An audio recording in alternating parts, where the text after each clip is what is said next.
The Syntax of Things by Arisha. Chapter 20. Wisdom. The Vow. Harry closed his door and waited. For what he didn't know. A fight, some sort of explosion, Snape getting killed by Voldemort, Voldemort climbing up the stairs and killing Harry. Nothing happened. He was aware of steps and a female voice, but he could not make out any words, counting under his breath when a few minutes passed, and Harry realized that the visitor wasn't planning on leaving soon. He carefully opened the bedroom door again and tiptoed out. He reached the stairs and soundlessly crouched down, wand in hand. Someone laughed, and Harry knew that laughter. He knew it very well. Control your emotions, he remembered. But Bellatrix had killed Sirius. No self-control was enough for him to calm down. "The Dark Lord is very angry," said Snape from downstairs, barely audible. "He failed to hear the prophecy. You know as well as I do, Narcissa, that he does not forgive easily." A different female voice wept and sobbed. "My son, my only son." "You should be proud!" Bellatrix shrieked ruthlessly. "If I had sons, I would be glad to give them up to the service of the Dark Lord!" They went on, failing to reach a conclusion as Harry bit his lip and tried to keep absolutely still. The hate he felt was blinding. It soaked into his skin and reached his bones, thundering like a crashing curse. It was her fault. Sirius was dead, and she was still free, plotting and murdering, and... Harry held his breath, trying to listen to every word. "It might be possible for me to help Draco," said Snape. "Severus, Severus, you would help him? Would you look after him, see he comes to no harm?" "I could try." "If you are there to protect him, Severus, will you swear it? Will you make the unbreakable vow?" "The unbreakable vow!" Bellatrix shrieked. It was a burst of paranoid laughter.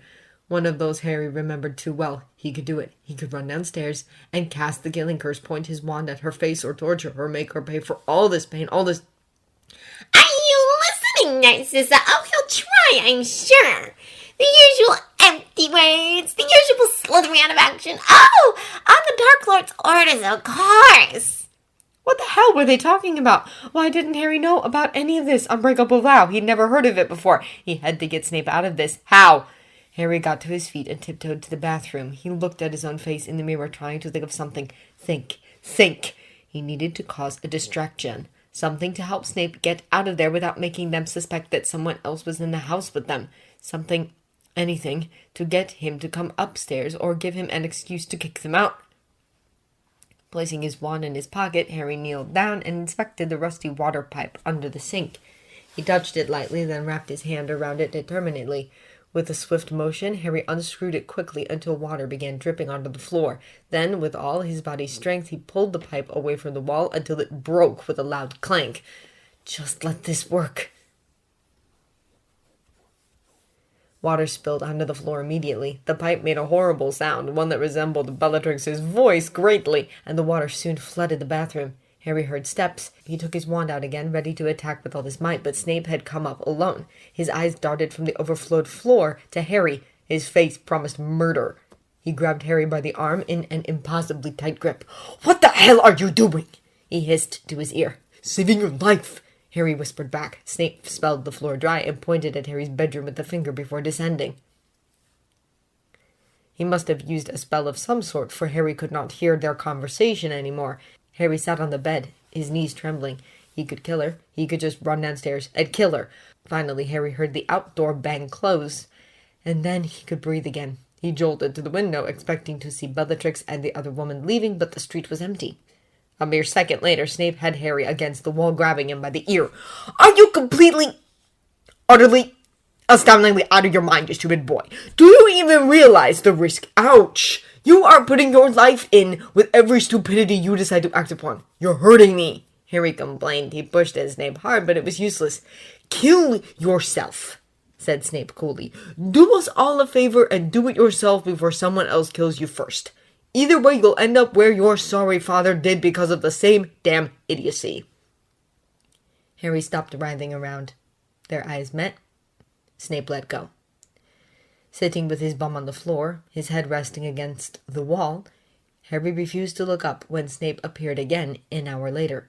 He wished for the bastard to disappear again, this time forever, but Snape knelt down too, staring at Harry for a long moment before he spoke. "I demand responsibility from you," he said. There was an interesting hole on the carpet, Harry noticed. It looked like a cigarette burner, maybe magic.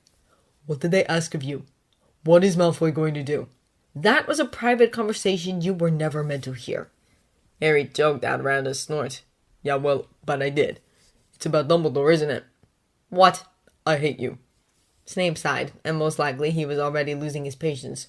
"No one can harm Dumbledore. Is that clear?" "You can." "Don't be an idiot, Potter." "You made a vow." Snape's face was expressionless. "I did not." "Yeah, right." Harry laughed because there was nothing else he could do, and if someone had to die, well, better Snape than Dumbledore. At least Dumbledore loved Harry. At least Harry loved Dumbledore. "She killed Sirius, you know. I was there, but oh, why would you care? You're happy he died anyway. I bet you loved it." Snape said nothing, which only proved that Harry was right. "What did she want? Why did they visit you? I don't want to hear more lies. Just tell me." "You shouldn't have heard that conversation." "Snape!" His own voice was unrecognizable, too pitifully close to a sob. Snape's dark eyes peered into his, but they revealed nothing. "You needn't worry about the headmaster. He's safe as always." "And you?" he almost asked, but then he was reminded that he didn't care. "Loomis." The tip of Harry's wand lit up, illuminating the white pillows. From outside the window, the moon reflected onto the blurry glass dimly. Harry turned to the Advice Squad page of the magazine and read a young boy's question. "I've been stressing over this for 2 years now. I think I'm beginning to go crazy. I don't have any experiences. How do I know if I'm gay? I really don't want to be. Help." The response was incredibly lengthy and detailed. It went through medical arguments and encouraging stories, to listing local communities and tips for self-awareness and self-acceptance. Harry stopped at the conclusion point, which was brief and not very helpful. "You won't know if you are gay unless you do something about it, and even then you could be just curious. Personally, I think that if a man goes to the extent of kissing another man and desires to repeat it, then he has to be sexually attracted to men. Only you can tell for sure, though." Harry hoped that the boy who had written the letter had figured it out eventually. Harry certainly hadn't. "Knox."